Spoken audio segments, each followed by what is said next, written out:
آپ نے قائم کیا۔ اس کے چند مندرجات میں آپ کے سامنے رکھتا ہوں۔ بدعاں کے اندر ہما اوقات و احوال با اتفاق جملہ مشائخ این طریقت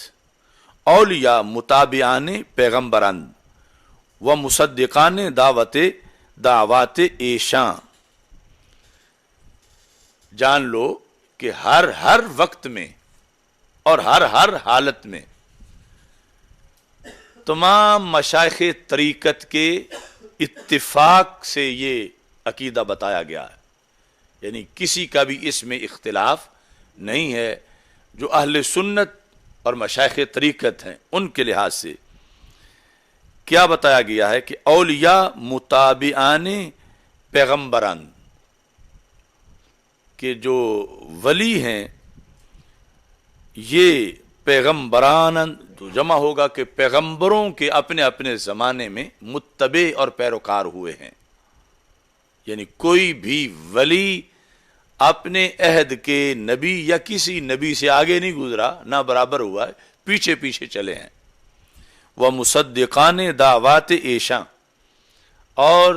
ولی رہے ہی تب ہیں کہ انہوں نے اپنے نبیوں کی دعوت کی تصدیق کی ہے، یعنی جو انبیاء کرام علیہ السلام ان کی طرف پیغام لائے ہیں، اولیاء نے اس پیغام کی تصدیق کی ہے۔ وَأَنْبِيَاء فاضل تر ان از اولیاء، ہر نبی ہر ولی سے افضل ہے۔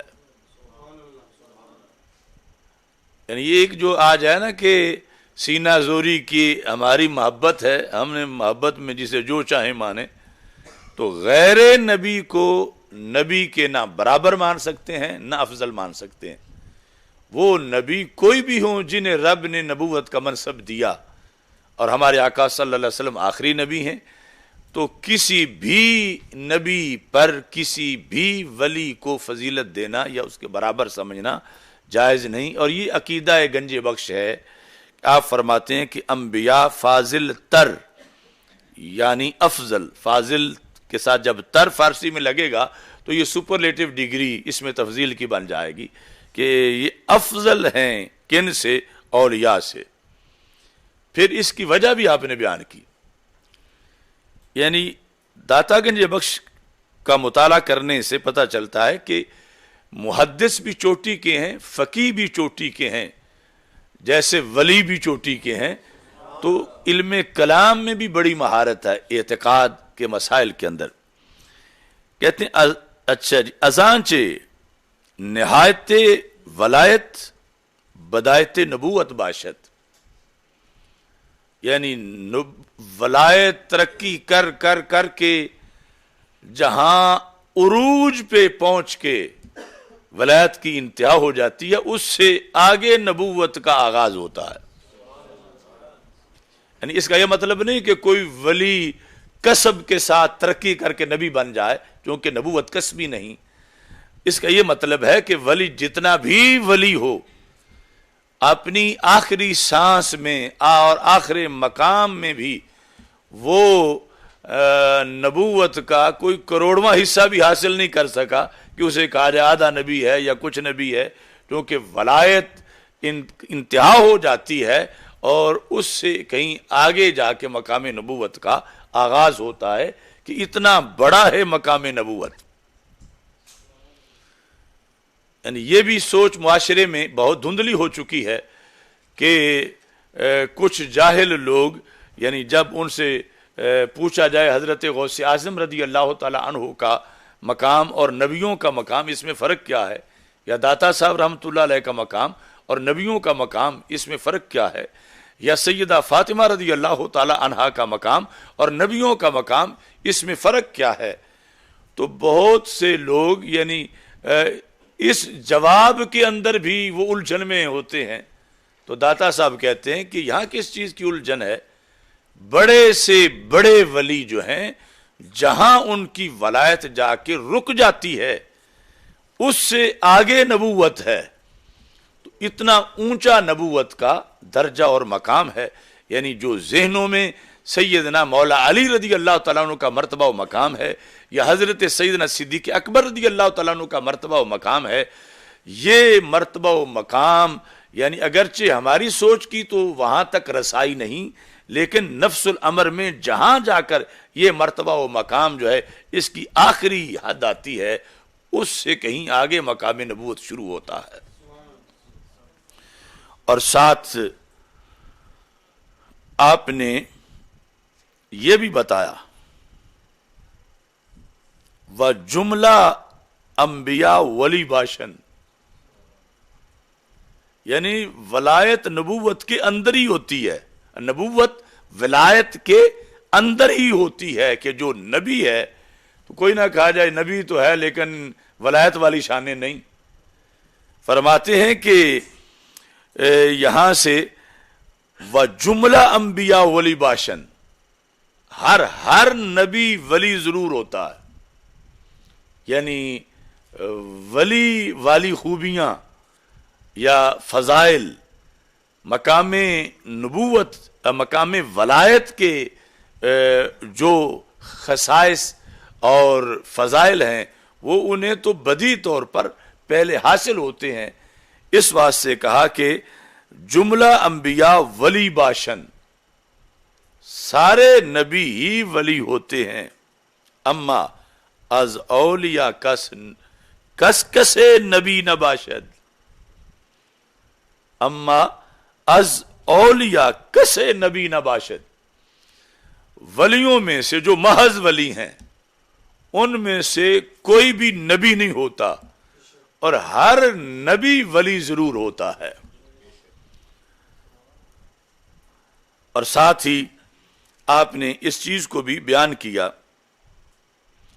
ان لوگوں کا ذکر کر کے جو ولیوں کو نبیوں کے برابر بناتے ہیں، تو ان کا آپ نے شدید رد کیا اور ان کو حشویہ کہا، اور کہا کہ یہ انہیں اہل طریقت نہ کہا جائے، یہ ولی الشیطان ہیں جو اگلی بات کرتے ہیں کہ جو ولیوں کو نبیوں کے برابر بناتے ہیں۔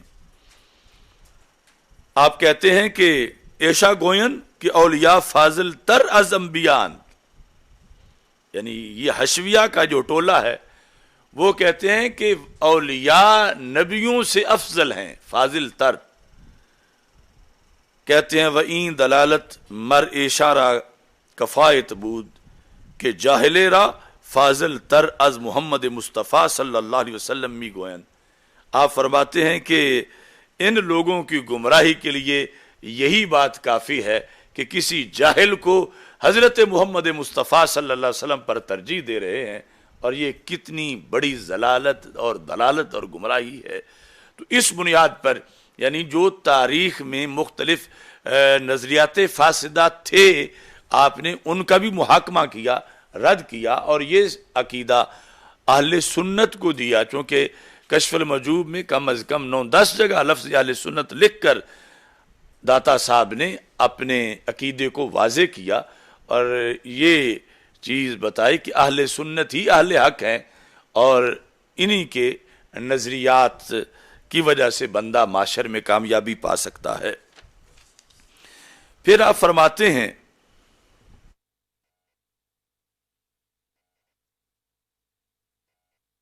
کیا فرق ہے نبوت اور ولایت میں، نبوت کس قدر اونچی ہے ولایت سے، بس انبیاء صلوات اللہ وسلامہ علیہم داعیانا، انبیاء اللہ کا درود و سلام ان پر ہو، یہ کون ہیں؟ یہ دائی ہیں، دعوت دینے والے ہیں، وَأَئِمَّةُ اولیاء متابعان شام احسان، اور جتنے امام ہیں یعنی اب غیر نبی میں امام بھی شامل ہیں، وَأَئِمَّةُ وَأَوْلِيَاء متابعان شام احسان، تو جتنے بھی ائمہ اور اولیاء ہیں وہ انبیاء کی دعوت پر لبیک کہنے والے ہیں، انبیاء کی دعوت کو قبول کرنے والے ہیں، یعنی وہ دائی ہیں اور یہ اولیاء ان کے پیروکار ہیں۔ اور کہتے ہیں وہ محال بعد،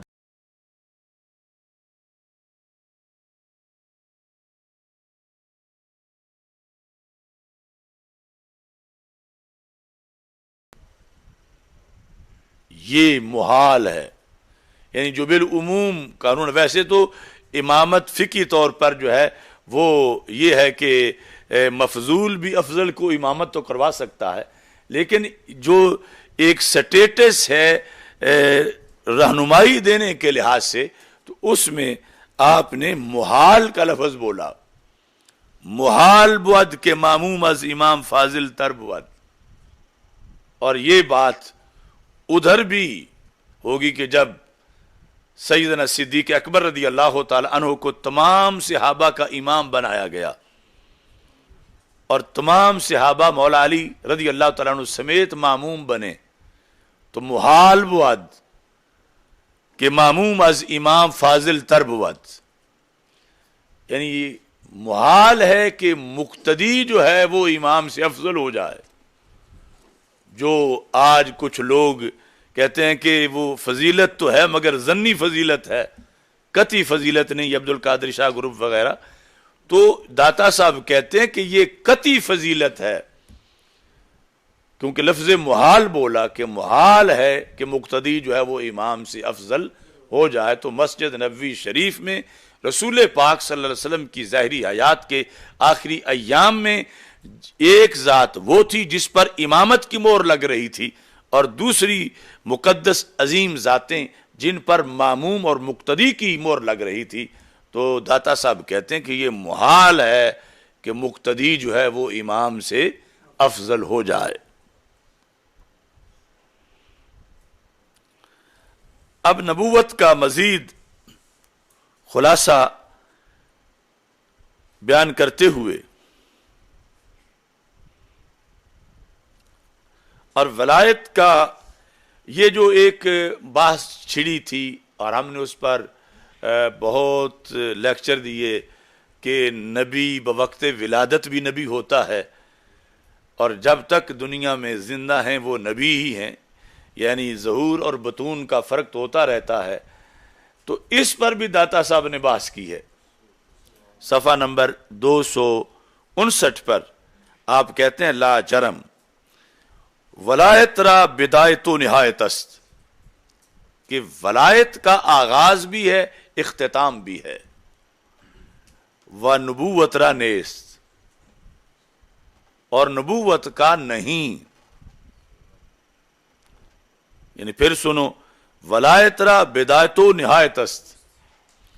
و نبوت را نیست. نبوت کی بدایت اور نہایت نہیں. آگے کہتے ہیں تابودن نبی بودن و تا باشن نبی باشن، کہ جب وہ دنیا میں رونق افروز ہو جائیں تو نبی ہی ہوتے ہیں، اور جب تک رہیں نبی ہی ہوتے ہیں. تابودن نبی بودن و تا باشن نبی باشن، یعنی وہ خود ہوں اور نبی نہ ہوں ایسا نہیں، اگرچہ حکم اعلان نبوت کا ہو یا نہ ہو لیکن وہ نبی ہوتے ہیں. تابودن نبی بودن و تا باشن نبی باشن و پیش ازاں کے موجود نہ بودن اندر معلوم و مراد حق تعالی ہما بود. قبل اس کے وہ دنیا میں جب نہیں آئے تھے تو کہتے ہیں اللہ کے علم میں تو پھر بھی نبی ہی تھے، یعنی دنیا میں آنے سے پہلے بھی، آنے کے بعد کے لحاظ سے کہتا بودن نبی بودن، پھر آخری سانس تک تا باشن نبی باشن و پیش ازاں کے موجود نہ بودن، جب دنیا میں ابھی ان کی جلوہ نمائی نہ ہوئی ہو تو اب وہ تو پھر صرف عالم ارواح ہے. تو اس کے لحاظ سے بھی یہ کہا کہ اندر معلوم و مراد حق تعالی، اللہ کے علم میں اور اللہ کی مراد میں ہمابوات وہی یعنی نبوت ان کا جو ہے اس کا اقرار یا اعتراف یا ذکر ہوتا ہے۔ اچھا جی، اب ایک اس وضاحت میں آپ نے 258 صفحے پر یہ بھی فرمایا